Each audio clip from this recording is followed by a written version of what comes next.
Hi, ladies. Welcome back to Ladies Bible Study.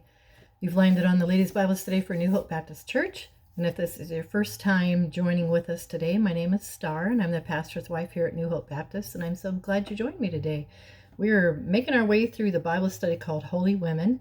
And there's about 30 lessons in the book. Each one takes usually 2 lessons to get through. Just because I don't like to quickly go through each lesson, I try to take time with it and really study it out. But we've made our way to lesson 20. Today we're going to be talking about the life of a lady named Rebekah. And I hope you took time. I sent the study notes out. I know I sent them out yesterday, but I hope you took time to read in Genesis the story of Rebekah and Isaac. It's in Genesis chapter 27, verses 1 through 46. And because of the sake of time, I won't read that whole story. I'll trust that you took the time to read it.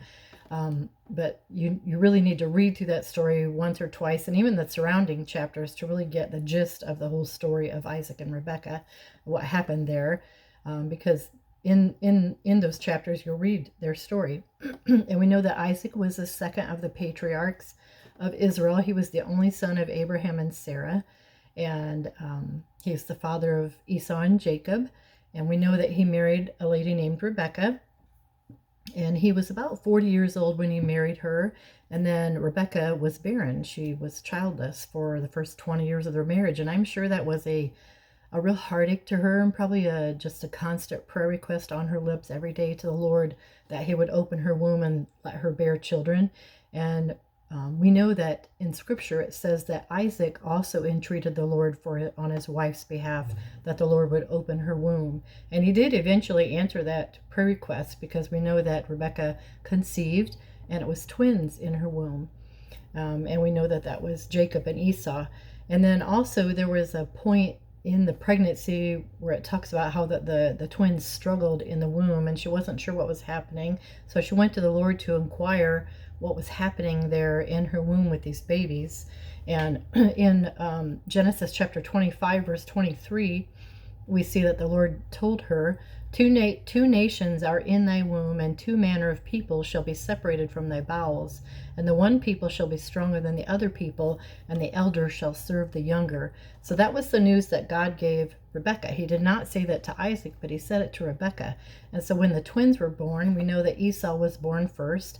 And then as Jacob was being born, he reached and took hold of Esau's heel. And we also know that Isaac favored Esau because he was a cunning hunter. He was a man of the field, and evidently a good cook, because we know that Isaac loved Esau's venison that he would make for him. And I can imagine Esau was probably a man's man, probably very rugged. The Bible calls him a man of the field, so he was an outdoorsy kind of man. But Rebekah loved Jacob, and the Bible calls him a plain man dwelling in tents. So I don't know what that exactly means about him, but maybe he was a reader or a writer, or I don't even know. The Bible just calls him a plain man dwelling in tents. So that's just kind of a little background there about what we're going to be studying about in this lesson, the life of Rebekah. And so in the first question here, it asks us, what do you see lacking in Isaac and Rebekah's relationship in Genesis chapter 25? And normally I'll copy the verses down here, but I didn't do that for some reason. But in Genesis chapter 25, verses 23 and 27, be patient with me while I go back here to this. I should have done this. I can't believe I didn't do this. Verses 23 and 27, it says this. And the Lord said unto her, 2 nations are in the womb. We read this one already. And 2 manner of people shall be separated from thy bowels, and the one people shall be stronger than the other people, and the elder shall serve the younger. And then in verse 27 it says, and the boys grew, and Esau was a cunning hunter, a man of the field, and Jacob was a plain man dwelling in tents. And then in 27, verses 5 through 17, let me get there.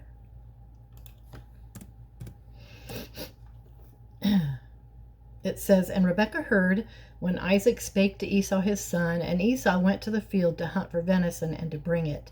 And Rebekah spake unto Jacob her son, saying, behold, I heard thy father speak unto Esau thy brother, saying, bring me venison, and make me savory meat, that I may eat and bless thee before the Lord before my death. Now therefore, my son, obey my voice according to that which I command thee. And I'm not going to take time to read the whole passage, because it's kind of lengthy. But here's Rebekah giving Jacob instruction. I heard your father say to your brother, blah, blah, blah. So this is what you need to do. And so she's kind of intervening here about some things that are happening. And so something that I see in Isaac and Rebekah's relationship here, just reading through these 2 or 3 chapters in the Bible that we have about them, the thing that I see lacking is something that a lot of married couples are lacking, and that's communication. Godly, whole, good communication. Some people communicate, but sometimes it isn't beneficial. They don't get anywhere with their communication. There's kind of like a breakdown. But there doesn't seem to be any record in reading through these chapters. There doesn't seem to be any record of Rebekah sharing with Isaac the news that the Lord had told her about these boys, and that the elder would serve the younger. I don't see where she told Isaac about that. That was something that she kept to herself for whatever reason. Had she told him, no doubt Isaac's blessings probably would have been much different on those boys, much different. And I often wonder when I read through there why she didn't say anything to him. Why did she not share that news with him? Why did she keep that all to herself? And I don't mean to veer off track of what we're studying about in the life of Rebekah today, but I think we need to address this area of communication with others. And communication, if you're not married, I mean, this applies to you too, because it's not just communication with our spouse, but maybe it's communication with your father or your mother, or maybe in the workplace. Maybe you have trouble communicating with your boss or coworkers, or maybe it's an extended family member that there's some kind of communication breakdown and you just don't know how to get past an issue that you're dealing with. So always look for a secondary application in whatever Bible passage or whatever lesson that you're studying or whatever. There's always a secondary application. I was talking to my Sunday school girls on Sunday, and I started teaching through Proverbs 31 with them. And so and they're like 4th, 5th, and 6th grade. And so some of the verses in that passage have to do with the husband, And so I said, when we go through here, don't think that this doesn't apply to you because you're a young lady and you're not married, but let's pick out some words from these verses that do apply to you. And so one of the verses that we read was, the heart of her husband does safely trust in her. And so I said, I know you girls don't have a husband, but look at this word trust. Can people trust you? When you say you'll do something, do you follow through on it? Can they trust you to take care of something that they've put into your care? So always look for the secondary application that does apply to you, because there's something to learn in every Bible passage that we read, every lesson that we go through. There's something that the Lord has for our hearts. And so this area of communication, it involves all of us, all of our relationships with people, and so I'm not going to veer off track too badly, but I do want to try to help you. And it's not that I'm some great communicator, actually. Actually, I'm the opposite. My husband is the communicator. I'm the one that's like, I'd rather not talk about it. I'll just let it go and move on. That's my nature. But, a lot of times that doesn't work. And he knows that. And so he's the one that has to draw it out of me, and oh goodness, it's been a learning process the whole 42 years how to communicate well in marriage. And I have learned a few things, and I'm going to share some things with you this morning about that. But good communication, it's an important part of all of our relationships, and it's essential if you want to have a healthy marriage. It's essential to have good communication skills, know how to talk to each other, when to say it, what to say, all that kind of thing. And I know that all relationships, they have ups and downs. I mean, we wouldn't be human if that wasn't the case. There's ups and downs, What kind of life would it be if it was just constantly like this all the time, It'd be kind of boring. But we have our ups and downs. But when you know how to communicate in a healthy way, it really makes dealing with those issues that come along a lot easier if you know how to communicate. But if your tendency is to shut down or to get upset or to get overheated, that's going to make it really difficult to get anywhere, to solve any kind of conflict or issue in your marriage or in whatever relationship that you have going on. So do you and your spouse often avoid certain topics because when you sit down and talk about this topic, someone's going to get upset. It's going to get overheated. We're going to get angry. We're going to, say things that we shouldn't say.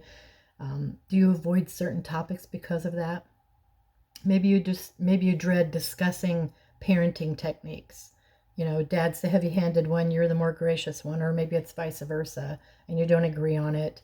Maybe you get upset when you talk about anything that has to do with the finances. Maybe there's a really expensive need that has to happen with one of the kids. Maybe they need braces, or there's these expensive dental procedures that need to take place, and that talking about it's going to ruffle feathers. So maybe there's just certain topics that you avoid because someone's going to get upset. Whatever the need is in your marriage or your family, there are things you can do to make communicating about those needs a lot easier. And if you implement them, it'll help you. For many of us, though, we have a history of like rough communicating skills. Like maybe you haven't learned it yet. It's just rough, and you have a history of arguing, maybe. And so because of that, thinking back to the history of different conversations you've had, you think, I'm just going to shut down. I'm not going to talk about it because I know what's going to happen. I'm just not going to talk about it. And so you just stop communicating on all levels. But that's really dangerous ground to be on when you get like that. If you think, well, it's just going to be like the past, nothing's going to get solved, I'm just going to ignore it. When you start going down that road, that's dangerous, because then you just stop talking altogether. There's a few helpful tips that I can share with you: how to talk to your spouse, how to talk to your father, your mother, your coworkers, your boss, people in your family. There are things that will help you if you'll take them to heart. Because we all need to know how to communicate in a healthy way, don't we? We do. There are godly ways to talk to each other. And here are just a few tips. So number one, and if you want me to copy these and paste them in an email or something, I can do that. Number one, and this one you've probably heard before, but give up the need to be right. Just give that up. You don't have to be right in every instance. What is the sense in communicating with someone if you just know that you're right and you're not going to listen to them? Give that up right at the start. It doesn't matter who's right. It doesn't matter who's wrong. It doesn't. You need to determine to work through it together. That's what you need to do. Determine to work through it together. Secondly, choose the right time to talk. And we've talked about this before when we've dealt with the mouth and the tongue and, dealing with our husbands and things like that. Choose the right time to talk. Nobody wants to be buttonholed when they walk through the door after being at work all day. Nobody wants that. Nobody wants to be buttonholed right before they go to bed about this serious matter that we need to talk about. So choose the right time to talk with them. The Lord will help you if you ask Him to show you the right window of opportunity to address something with the other person. Number three, start the conversation positively. But if you start the conversation in an attack mode, they're going to shut down. They're not going to want to sit and communicate with you if they feel like all you're going to do the whole time is attack them. So start it in a positive manner. Maybe you could say something like, thanks for taking the time to talk with me about this. It's really been weighing heavy on my heart. I always feel better when we can work through things together. So start it positively. Don't start in attack mode. Don't ever get to that place where you're on the attack. Number four, stay focused on the issue at hand. This time that you've sat down to communicate isn't the time to reach back into your past and drag something up and talk about it. It's not the time for that. Stay focused on the thing at hand. Number five, be a good listener while the other person's talking. Don't interrupt them to correct what they're saying or whatever.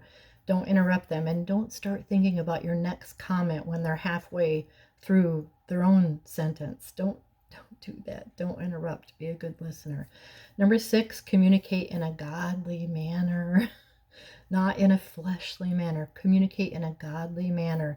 Nothing kills a productive conversation faster than accusation. And I already mentioned that, but don't accuse the other person of causing this problem, causing this issue. This is all your fault. If you would have just blah, blah, blah, or if you wouldn't have, don't accuse them. Don't do that. Try not to assign blame. Even when you saw it clearly with your own eyes or heard it, don't do that. That's not helpful to someone. Avoid statements like "you always do this" or "why did you say that." Don't use phrases like that, because that the other person's gonna start feeling defensive, and they're probably going to go on the counterattack. Is what's going to happen, and that'll just shut down the whole conversation, and you won't get anywhere. And then you'll feel like you need to talk about it again, and they're not going to want to talk about it again. So communicate in a godly manner. If you don't, you're going to kill any progress you might have even started having. Number 7 says, try to find something that you both agree on. There's common ground. You just have to look for it. You have to have eyes to see it, ears to hear it. There's something you can agree on, and look for that and talk about it. Number 8, take a break. If the discussion starts getting overheated and you think, here we go again, I knew this was going to happen. This happens every time. We can never have a wholesome conversation. It always turns into arguing. If that's what's happened with you, and it's a constant, like you feel like you can never have a godly conversation, get help. Ask your pastor, talk to your pastor, sit down.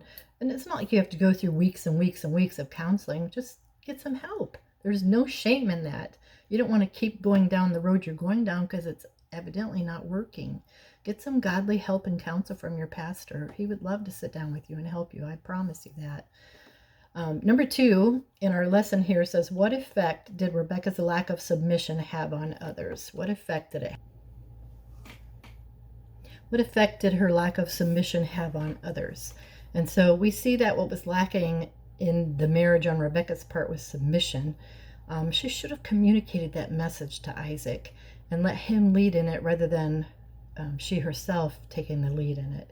I'll never understand why that happened the way that it did, but when you look at her what her effect had on other people, when you think about her husband in Genesis chapter 27, verse 33, it says, and Isaac trembled very exceedingly and said, who? Where is he that hath taken venison and brought it me? And I have eaten of all before thou camest, and have blessed him. Yea, and he shall be blessed. So it caused her lack of submission, caused Isaac not only to doubt himself, but to suffer confusion, and ultimately to give blessings that no doubt would have been different had he known what was going on. If he would have known the message that God had relayed to Rebekah, I'm telling you, those blessings would have been differently. And I'm sure it caused him to doubt Rebekah's loyalty, her faithfulness, her wisdom as a wife and mom, like finding out about it after the fact, with the world, why would you not share this with me? That probably destroyed a lot of trust. So her lack of submission caused some things to happen in Isaac's heart that wouldn't have happened otherwise. And then when you think about her son Jacob, her choices affected Jacob as well. And in Genesis chapter 27, verses 19 and 20, it says, and Jacob said unto his father, I am Esau thy firstborn. I have done according as thou badest me. Arise, I pray thee, sit and eat of my venison, that thy soul may bless me. And Isaac said unto his son, how is it that thou hast found it so quickly, my son? And he said, because the Lord thy God brought it to me. And then in verse 43 it says, now therefore, my son, obey my voice, arise, flee thou to Laban my brother to Haran. So two different passages there. He's talking to Jacob when he comes in pretending to be Esau and brings the venison in, and then ultimately, now you're going to have to leave. Now you're going to have to leave and go find a wife, So her choice affected Jacob, who she loved. Remember, Isaac favored Esau, she favored Jacob. And so we see in that verse that she coerced him to lie to his father. She coerced him to deceive his own father.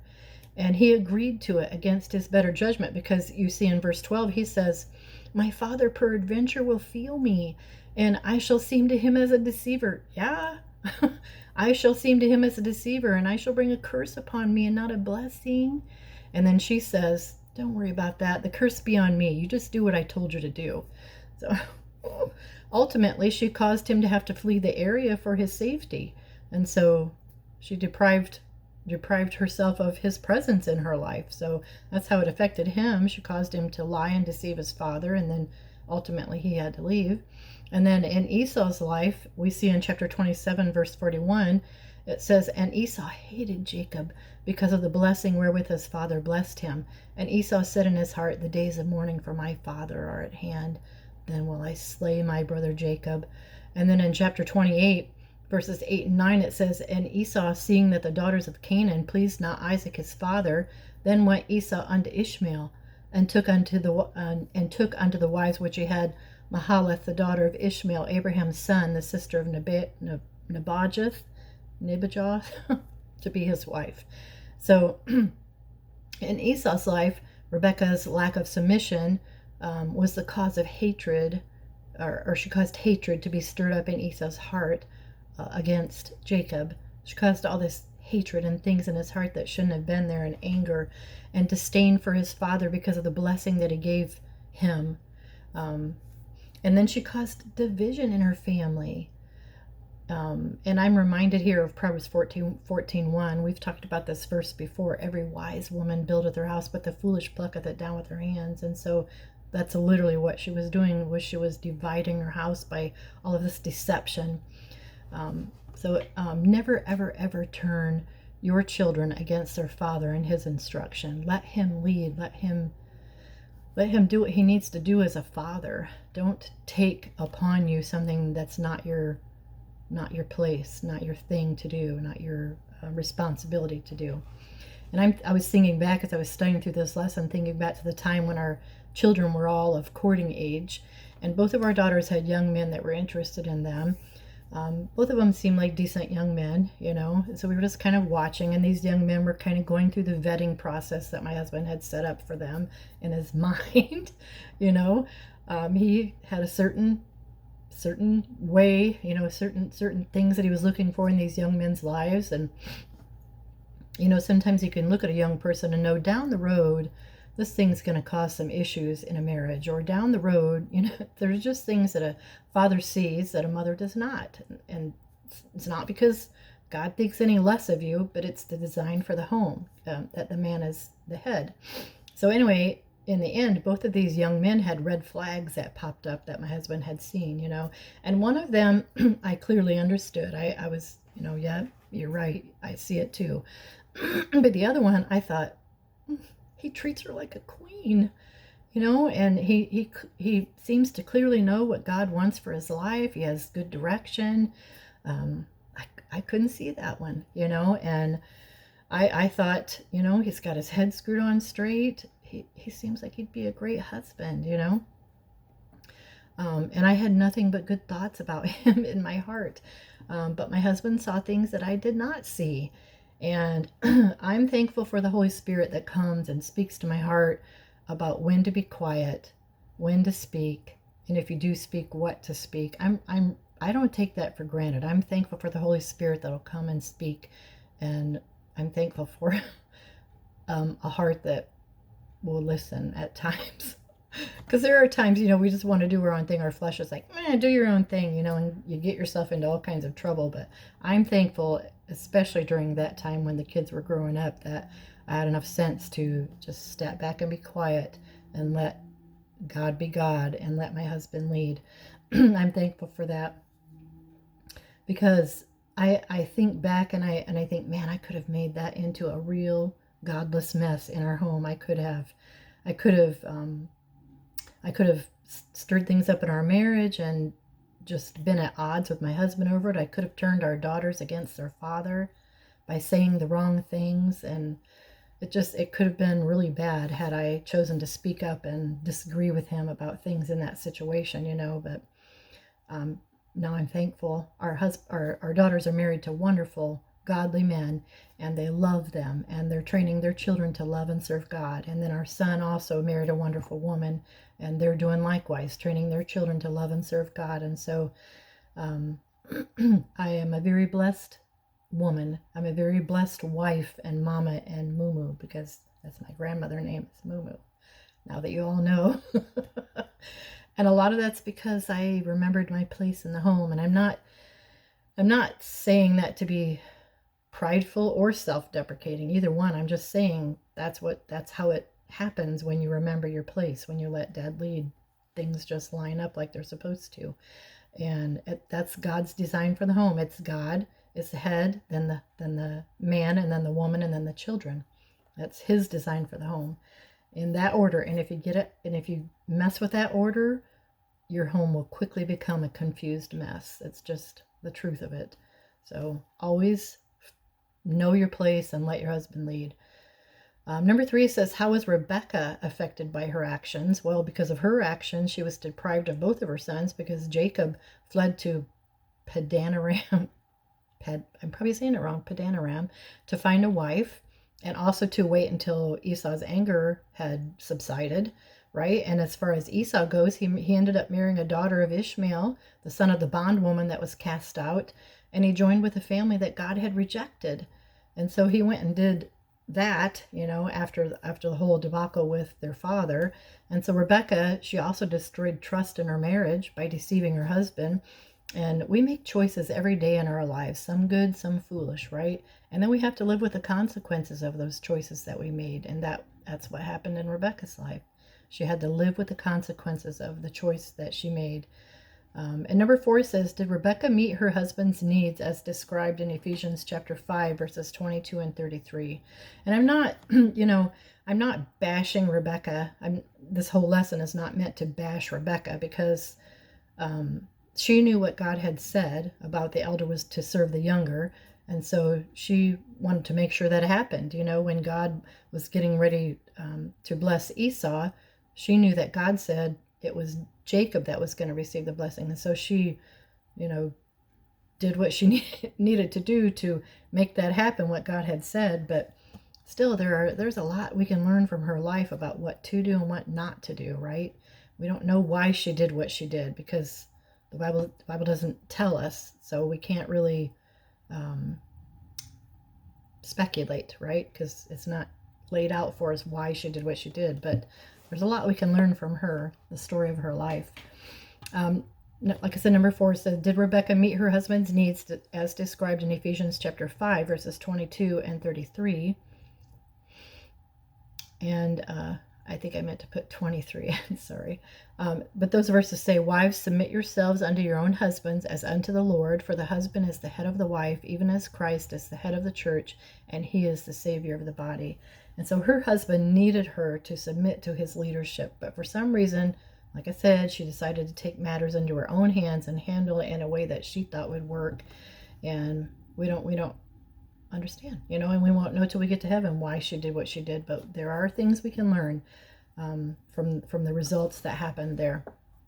And I believe it's a wrong thing to keep things from your spouse. I do. You shouldn't have any secrets from your spouse. I just don't feel like that's a right way to have a wholesome marriage relationship. Why would you keep secrets from your spouse? Especially when it involves a leadership decision. And I think sometimes women have a tendency to do that because they know what he's going to say, and they know in their heart they're going to disagree with it. And so rather than turn it over to him, they'll just be the puppet master in the background. But I'm telling you, that always has disastrous results. Always turn it over to your husband and let him lead in it. She chose to take matters into her own hands, and she chose to deceive rather than to submit. And she had no clue what Isaac's response would be. How could she know that? You can't know your spouse's heart no more than you know what's in your own heart. You don't know what they're going to say or do. You don't. You might think you know, but when it comes down to it, ultimately you don't know what their response will be in any given situation. And it was no different for Isaac and Rebekah. She had no clue. She might have thought she knew, but like I said, we don't even know our own heart. So give your husband the benefit of the doubt and trust that he'll follow God's leading, right? Just trust him. That's how you build a good, solid marriage relationship, is trusting each other. Submission is trusting your husband to do what's right, knowing that ultimately he's going to answer for the family, not you. He will. So just trust him. Number 5 says, do you think she was an easy wife for Isaac to love? Well, we know in Genesis chapter 24, we read where it says that Isaac loved Rebekah, and she was a comfort to him after his mother's death. And so we know that he loved her. We know that. But when you deceive your spouse, that's a hard one. You destroy trust that has to be regained, and sometimes it's not so easy to regain that. Sometimes it takes years to regain that trust, and they can be rough years when you've destroyed trust to such an extent. It could be a lot of rough years that you have to live with the consequences of a choice like that. It can really create some hardship in the marriage when you do that kind of thing. And it's hard for both to not place blame and accuse the other of things as well, and it can have a real snowball effect. Well, if she would deceive me in this, I wonder what else she's deceived me about or hid from me or whatever, and vice versa. You could think the same thing about him, but yeah, I'm sure Isaac still loved her, but maybe after that he kind of looked at her with one eyebrow raised. I don't know. That's what I would imagine, just knowing what we do of people in this day and age, how we respond to one another. Number 6 says, if you were in a position of leadership instead of your husband or your father or your pastor or whatever other authority you have in your life, what type of support would you like to receive? If the shoe was on the other foot and you were the one in the leadership position, how would you like people to help you or support you in that responsibility? So we need to be careful about our thoughts towards our spouse, about our father, about our pastor, our authorities. We need to be careful how we think about them. Sometimes we can be pretty hard on them. We place a lot of heavy expectations on them. Just admit it, we do. We expect some things from them, they're high expectations. We're trying hard to live by the mantra, no expectations, only hope.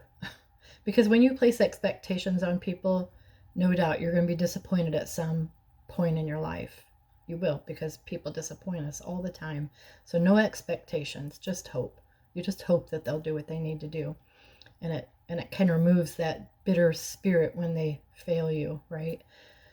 That's our mantra when it comes to dealing with people. But with our leaders, we're always thinking of ways that they should be helping us, right? They're supposed to provide for us. They're supposed to protect us. They're supposed to guide us, help us. We have all these high expectations that we place on them. But have you ever thought about ways that you can be a blessing and a help to them as they shoulder that really heavy responsibility of a family or of a ministry? Have you ever thought about that?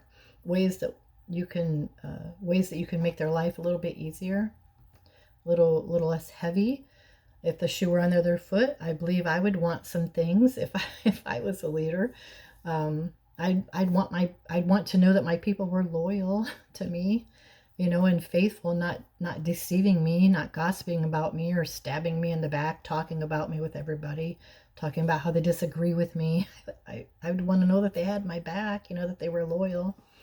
I'd want them to stick up for me if they heard something about me, something questionable. I'd want them to give me the benefit of the doubt, and maybe come to me about it first rather than, oh, my soul, are you serious? Rather than believing everything you hear. I'd want them to be communicative if they did hear something, come to me about it, like I said, or if they just had a need, if I inadvertently hurt somebody or offended them, I'd want them to give me the benefit of the doubt, give me the chance to make it right, not just get offended and hold hard feelings against me. I'd want them to communicate with me about it and give me a chance to make it right with them. I'd want them to be faithful, right? That's not hard. It's not a terrible thing to expect from someone, to expect them to be faithful. I'd want them to be reliable. If they said they were going to do something, that they would actually do it. I'd want them to keep their promises, right? I'd like them to show initiative. If they see a task that needs to be done, to just do it. Don't wait for me to see all the needs and come and ask for help. And I'm talking about someone who's in leadership. There's always things that need to be done. I'd want people to show initiative and just be a helper. What a way to lighten someone's load that's in leadership, to help them with the many tasks that they have.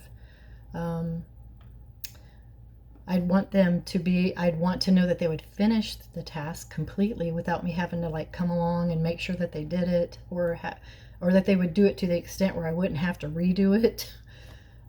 Anyway, those are just a few ways that we can show support for authority in our lives, whether it's, like I said, our husband, our father or our pastor, whoever your authority is. Those are some ways that you can show support to them and be a help to them.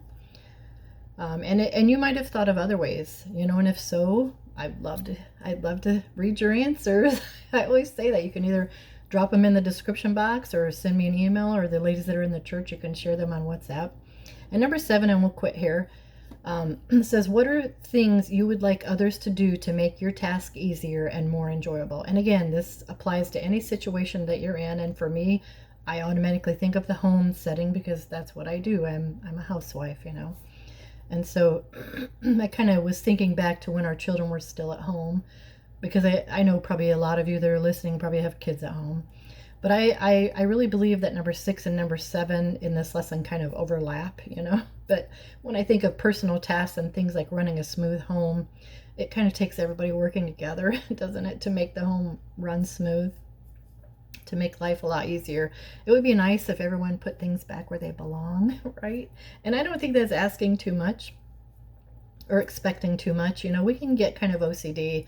I think a lot of times us women are like, a place for everything and everything in its place. Yes, I agree with that. That goes a long way into making a home run more smoothly if things get put back in the place that they belong. Nobody wants to take the whole day just putting things back where they belong. They don't. The day would go so much easier, so much faster if everything was already there. But that's like nirvana. I don't think that ever happens in a home. Anyways, to make life easier, it'd be nice if everybody put things back where they belong when they're done using them. I think if everyone cleaned up their own messes, it would be nice. Cleaned up after themselves, like throw your own trash away, wipe up the sink after you use it. Don't leave your toothpaste in there for someone else to see. Hang up your towel, right? Put your dirty clothes in the hamper instead of on the floor or beside the hamper. Hang up your coat in the closet instead of like throwing it over a chair or hanging it on a door handle. It would make your life easier and my life easier if someone would fill your gas tank up for you. It would take away a thing that you have to do every week. Maybe if they just take the trash out without asking them. Do the heavy lifting. There's all kinds of things people can do in the home to make our lives easier, right? To make our tasks lighter. And we could probably, with all of us together, could sit down and make a list of 100 things or better of things that people could do to make our life easier, right? But most of the time, women just push ahead, whether there's help or not, because the jobs need to get done. They do. Whether you're doing them by yourself or whether everybody's pitching in like it's, heaven on earth, everybody's pitching in, doing their jobs and helping get it done, the job has to get done. And it gets done whether it's easy or difficult plowing.